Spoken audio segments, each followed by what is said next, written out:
right, 1 John chapter 3 is where we are in our studies in this class. 1 John chapter 3.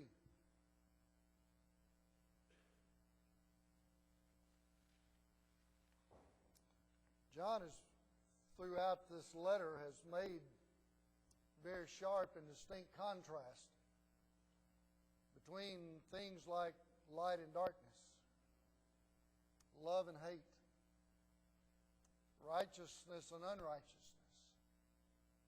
And as we've emphasized in connection with that, God's plan is always very distinct. We as God's people need to be sure that we understand that we're different from the world. And our lives are to reflect that difference.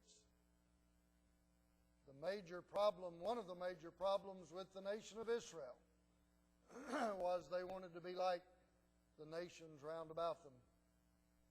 But John is calling upon these brethren that he obviously loves very dearly, because he refers to them with very affectionate terms, little children, beloved.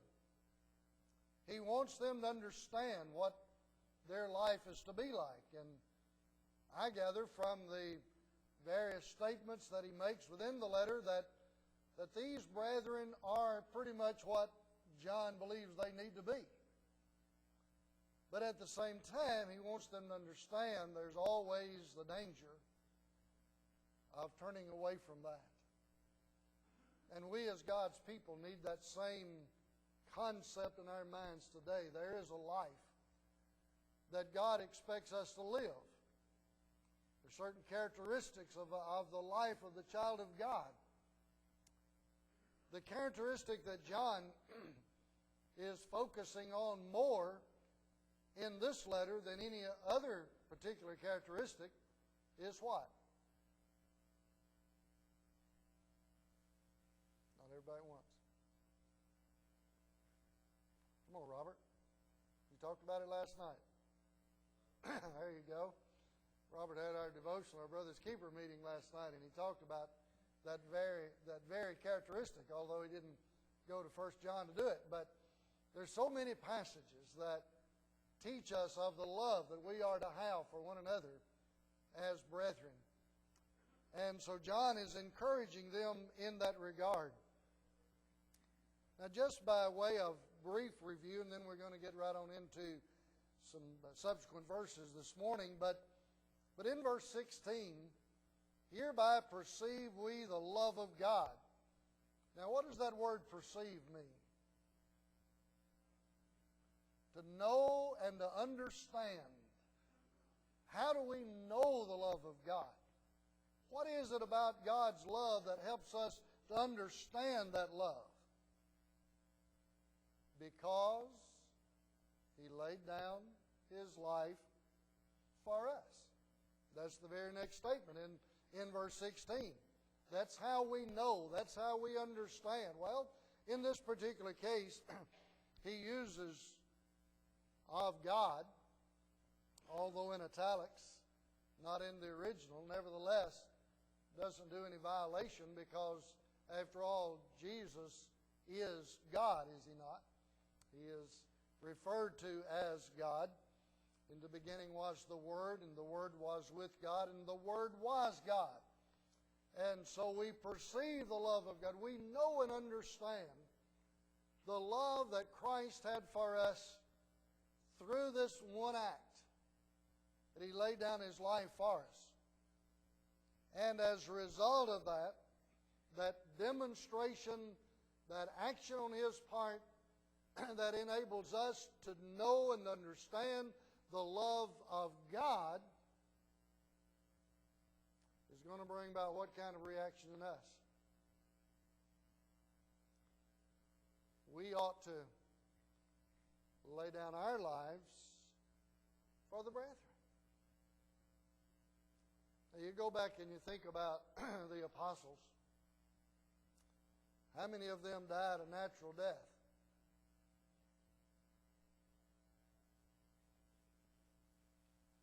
Are you sure? Okay. He said, no. The answer that you're giving is correct. The reason I ask, are you sure? Who is assumed to have died a natural death?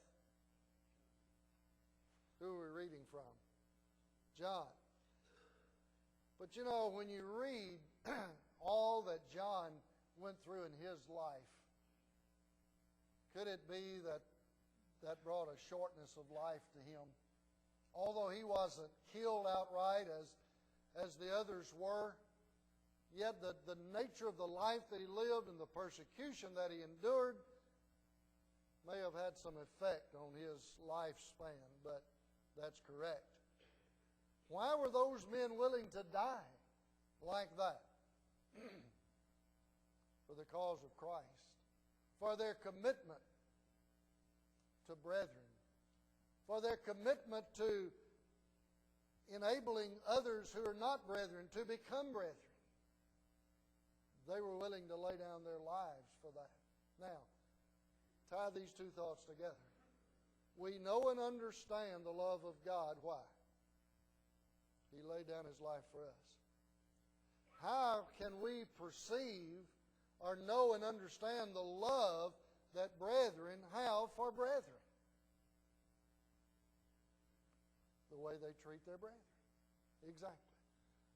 And a willingness to lay down their lives for their brethren, if need be. That's the extent, and we've talked about that in some of the previous chapters. John just keeps on driving that point home. How we are to love one another and the degree of that love. Now, I was excited, I guess you could say, mixed emotions, when I read verse 17, in view of the situation at hand that we'll talk more about the next hour, with the opportunity to help folks who are in need. What does he say in verse 17? But whoso hath this world's goods. Now, let's take it one point at a time. Whoso. Who is that? That's anybody that has this world's goods. Would you include yourself in that? Absolutely. We'd have to, wouldn't we? Whoso hath this world's goods. Well, what is this world's goods? Material things. Things of a physical, material nature. Things with which we've been blessed, and we're going to talk about that more in the next hour as well. And so whoso hath this world's goods, and seeth his brother have need. Now, focus in on what he's talking about here, a brother in need. Well, you know, practical application. What do we see all around us right now? All over the Mid-South. Brothers and sisters who have need. But now this passage is focusing in on a brother who has needs. Is that the limits to the scope of our helping other people? Absolutely not. For in Galatians chapter 6 and in verse 10, Paul would write, what? As we therefore have opportunity. Do we have opportunity? Now, I'm not preaching next hour's sermon, so if you think, won't you just wait and say that next hour? No, I've got plenty more to say next hour, okay?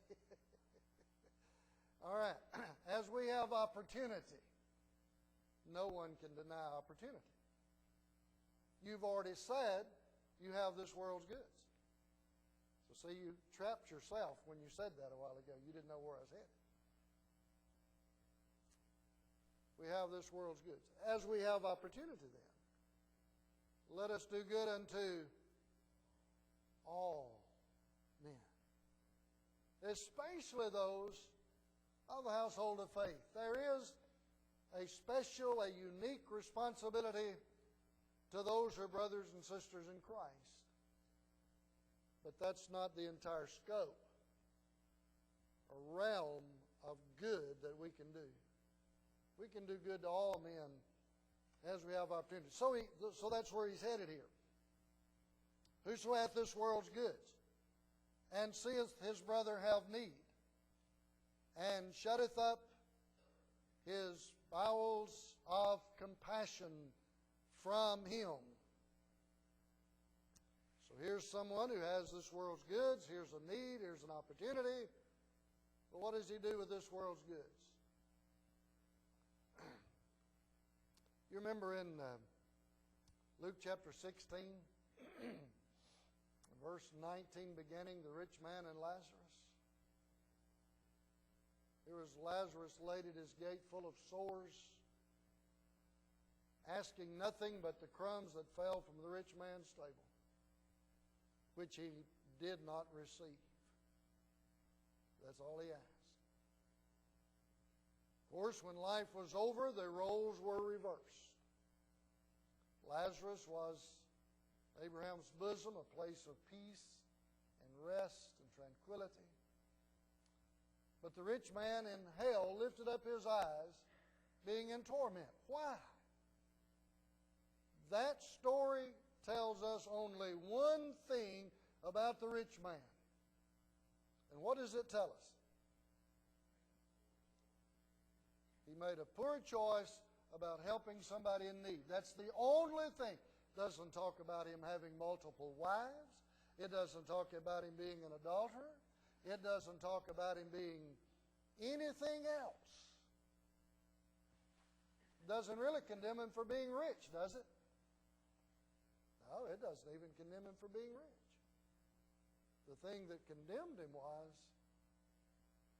he shut up his bowels of compassion, using John's words right here. So in hell he lifted up his eyes, being in torment. Or in Luke chapter 12, you remember that rich farmer? I'm going to pull down my barns and build bigger, better barns, so I can be able to gather in this successful crop that I've had this year. I'll be able to store it up and I'll have it. So as I see needs about me, I'll be able to help those in need. No. So I can say to myself, just sit back and take it easy because you got it made now. I've got it made now. Laying up treasures for himself. That reminds us of what Jesus said. Lay not up for yourselves treasures on earth, where moth and rust doth corrupt, where thieves break through and steal. Lay up for yourselves treasures in heaven, where neither moth nor rust doth corrupt, and where thieves do not break through and steal. For where your treasure is, there will your heart be also. So, those bowels of compassion. Go back to James chapter 2, verses 15, 16, and 17. James talks about pretty much the same thing. Here's a brother or sister who's naked, destitute of daily food. One of you say, depart in peace, be ye warmed and filled, notwithstanding ye give them not those things which are needful to the body. What doth it profit? Interesting question, isn't it? The answer is obvious in that regard. In Mark chapter 12 and in verse 44. And I think sometimes we overlook a specific word in that regard. Mark chapter 12 and verse 44.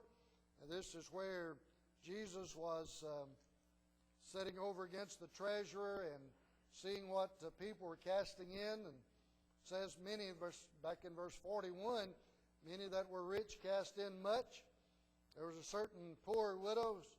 She threw in 2 mites, which make a farthing, and he said, or called unto them his disciples, and saith unto them, verily I say unto you, that this poor widow hath cast more in than all they which have cast into the treasury. For they did cast in of their abundance, but she of her want did cast in all that she had, even her living are means of sustaining life. How much did she give? She gave, even out of that, what she could have very well used and needed herself. What were the others giving? Out of their abundance. Dollar-wise, yeah, they were giving more. But in proportion, they were giving, even though it was abundance dollar-wise, how was it going to affect their daily living? It wasn't. It wasn't going to change anything because they had plenty more where that came from. Here's one who gave her living. Now, you want to talk about sacrifice? Then in Luke chapter 8, you remember the woman with the issue of blood, and the Bible says that she had spent her living on doctors, trying to find the solution to her problem. So this word living, that which we need to sustain life, that's the only reason I bring that last verse in, is it helps us understand better the word living. And so here are people who have material possessions, this world's goods. And here's somebody who has a need. And we do not show compassion. Now, go right back up to verse 16. Don't separate these two verses. Hereby perceive we the love of God.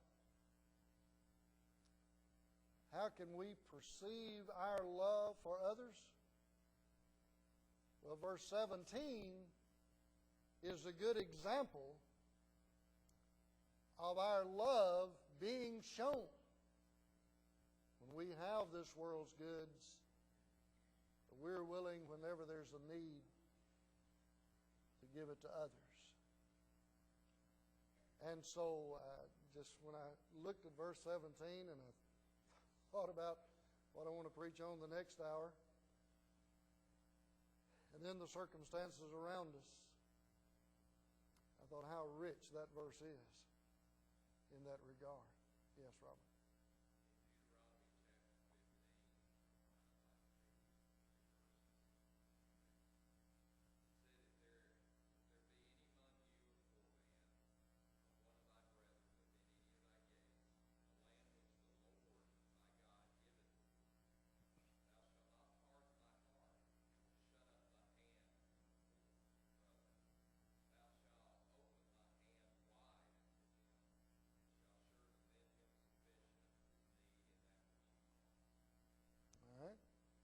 So we're dealing here with principle, aren't we? This is principle that God put in place from the very beginning.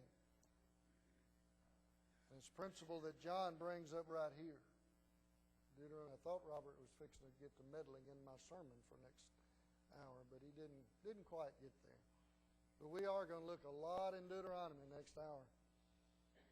So there's the demonstration. Here's how we perceive our love, just like we perceive His love. By demonstration, by action, by taking care of needs when those needs exist to the best of our ability. Incidentally, we don't use the word bowels today like John used them in verse 17. What word would we use there? Heart. So he's basically saying, open up your heart. Don't close it. Open it up whenever there's a need. So there's a brother in need. So you have a knowledge of a need. You have the possession of this world's goods. You have an open heart. What's going to happen? There's going to be some giving taking place, isn't there? There's going to be some supplying of that need. So when you read the question then, in the latter part of verse 17, man who has this world's goods, sees a brother in needs, he closes up his heart. How dwelleth the love of God in him? Answer. What is it? It doesn't. He can talk about loving God all he wants to. But if he doesn't open up his heart, and how are you going to know if his heart's open? By his action. Then he may claim the love of God, but he doesn't have it. My little children, there's that expression of tenderness and affection again that John so frequently uses. My little children, let us not love in word, neither in tongue, but in deed and in truth. More than just talking. More than just talking. And hereby, verse 19, we know that we are of the truth and shall assure our hearts before him. For if our heart condemn us, God is greater than our heart and knoweth all things. Beloved, if our heart condemn us not, then have we confidence toward God.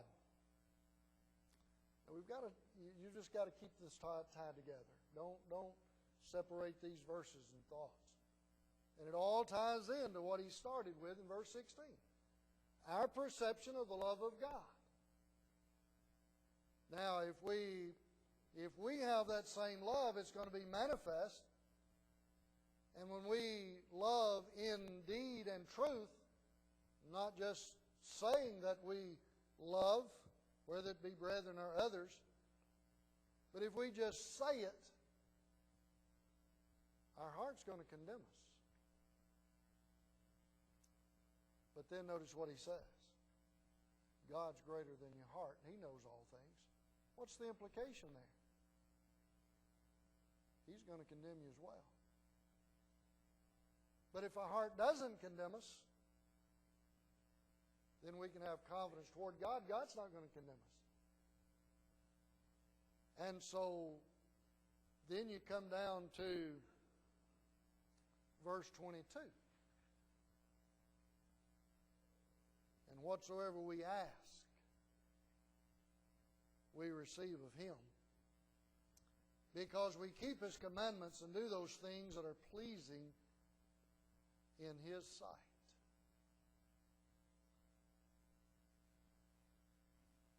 For what do we usually ask? Things for ourselves. Blessings for ourselves. How can we expect God to answer those prayers when we are willing to manifest our love in helping those in need? Putting it simply, if we're not willing to help those in need, what good is it going to do us to pray to God for blessings in our lives? It's not going to do any good. You think about the principle of forgiveness to help illustrate the point here. We forgive why? Two reasons. We forgive, number one, because we have been forgiven, and number two, because we need to be forgiven.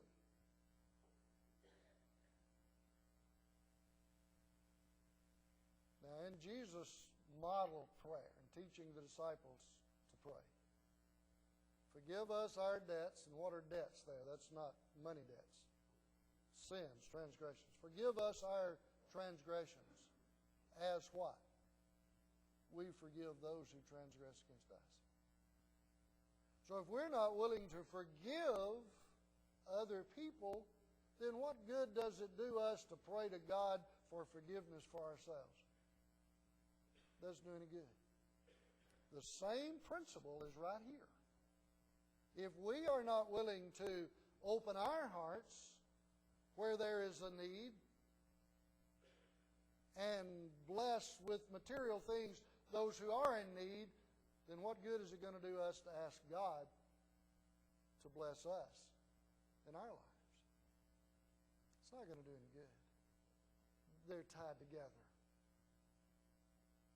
And there's another principle that ties in very well with this. And that's a statement that Paul makes in Galatians chapter 6. Be not deceived. God is not mocked. Who knows what the next phrase is? For whatsoever a man soweth, that shall he also reap. He that soweth bountifully shall receive how? Bountifully. Now let's put that in simple language. If we sow stingily, what can we expect to receive? God's going to become stingy with us. Do we believe those principles? Do we really believe what the Bible says?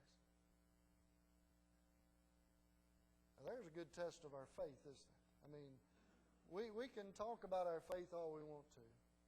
And there are a lot of things in life that we can say, yes, sir, I can demonstrate my faith easily right here. But perhaps one of the most difficult things by way of demonstration of faith is when it has to do with our pocketbooks, when it has to do with our material possessions. And so when we look at these verses and we think about opportunities at hand, we need to really do some serious soul searching here. Because if we're going to ask with the expectation of receiving, then we're going to have to respond to those needs as he's talked about. So verses 16 through verse 24 need to be tied together really, really tightly, because the principles are tied together. So whatsoever we ask, we receive of him. Because why? Because we keep his commandments. Now, in this regard, and in this context, what specific commandment has John brought up? Huh? Helping someone who's in need. Find that interesting that he brings that up in this context? So we ask, we expect God to answer and bless us in whatever ways. And we do that on the basis of the fact that we're keeping his commandments, in this specific case, helping those who are in need. How then can we shut up our hearts to those in need and expect anything from God coming to us? You know, there are a lot of things that Robert and I were talking this morning about some things from a denominational perspective. How it's just hard to believe that some people cannot understand some things so simple. And we were talking about Catholicism and, you know, the commanding to abstain from meats and forbidding to marry and things of that nature. How can people read their Bibles and see that that's false doctrine, that's contrary to the will of God? How can they read that and not understand it? Well, my question is my answer is the same way that we can read passages like this and not understand it. Could be because we don't want to understand it. Because if I understand this and I want God's blessing upon me, then what am I going to do? I'm going to open up my heart. I'm going to respond. And I'm going to do it bountifully. Because I want God to bless me bountifully. So I think these verses just tie together so well, not only in this context, but in the context of our current situation. As I said, more will be said about that in the next hour, as far as some plans and so forth to help some people in need. So whatsoever we ask, we receive of Him, because we keep His commandments, the one He specifically mentioned here particularly, and do those things that are pleasing in His sight. So in this regard, the idea involved in verse 22 is, and there's really a kind of a dual statement there, do those things, keep His commandments and do those things that are pleasing in His sight. It's basically saying the same thing. I want to go back to verse 21 just a minute. Overlooked a point that I want to make a while ago. If our heart condemn us not, then we have confidence toward God. Can we know when God approves us? Sure we can. We can know that. We often talk about the word blessed. Blessed are the peacemakers. Blessed are the pure in heart. Blessed are the poor in spirit. What does that word blessed mean? A state of happiness, knowing that we are God approved. That's what that word really means. It's happiness, but that's, I think, a little too simple of a definition for the word blessed. It's a state of happiness, knowing that we're God approved. Well, how can we know that we're God approved? Here it is. Here's what He expects of us. We know when we do this, God's going to approve us. We don't have any doubts about that. We have confidence toward God. Do we have confidence toward God? Verse 22, that when we ask, we'll receive. Do we have confidence in that? We can. How? If we know we're doing what pleases God, then we can know when we ask, we'll receive. Of course, there are several things that are conditional elements of acceptable prayer, if you please, and a little bit more involved than the simplicity of what we just stated. But, of course, James talks about if we're to ask in what? Faith. In faith. Nothing wavering. 1 John chapter 5, John gets into this again in verse 14. This is the confidence. And you see, you go back to verse 21. What does he say? That we have confidence toward God. Now look at what he says in 5:14. And this is the confidence that we have in Him, that if we ask anything according to His will, He heareth us. There's our confidence. We're doing God's will. We're doing what pleases God. We're keeping His commandments. And in so doing, we have every confidence in God. Has God ever withheld from you anything that He promised to you? No. He has never withheld from anybody anything that He ever promised. Who does the withholding? We usually do the withholding, don't we? By not doing things that please God, whatever that situation might be. And so there's our confidence toward God, in that we do what pleases Him, we're keeping His commandments, we are demonstrating our love. You can perceive the love, that you can know and understand because of our conduct in this regard. And so there's our confidence. We can know when we are God approved in that regard. And this is His commandment, that we should believe on the name of His Son, Jesus Christ, and love one another as He gave us commandment. Now, when you just read that verse at face value, does it seem to you that He is just jumping from one point to another? I mean, look at what He says. Here's a commandment. What is it? You believe on the name of His Son, Jesus, and love one another. How can we claim to believe in Jesus and not love one another? You remember what He said back up there earlier?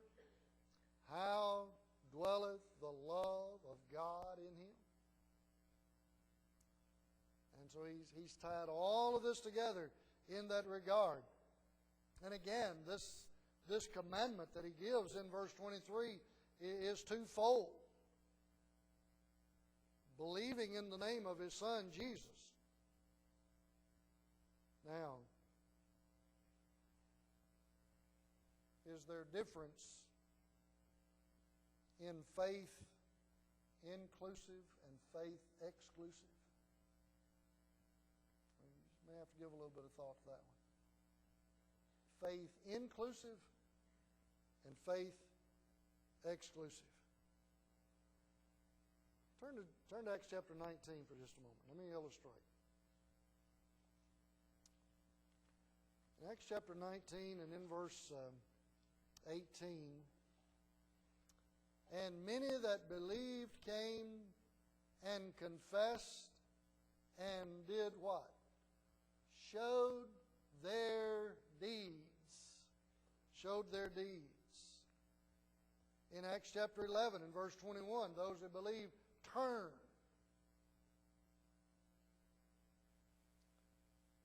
You see, when you talk about biblical faith, what are you talking about?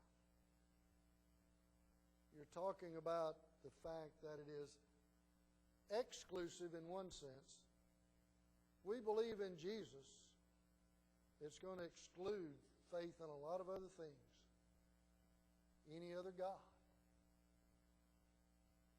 But when we think about faith inclusive, that simply says that when we believe, there's some other things that are going to be included in that.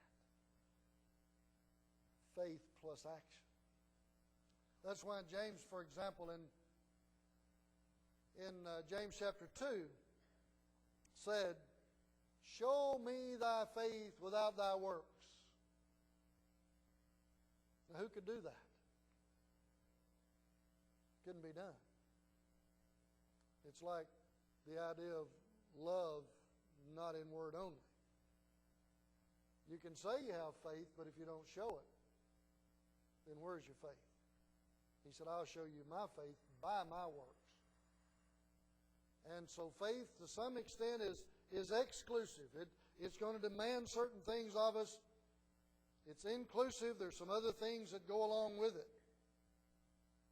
Acts chapter 17. Paul was in Athens. Come down to about verse 34. There were certain men who clave to him, believing in God. Included some response on their part. All right, we're going to have to stop right there. Some other things I want to talk about in these last couple of passages, and then Lord willing, next Sunday we will continue on into chapter 4, and hopefully I'll have the outlines ready by then.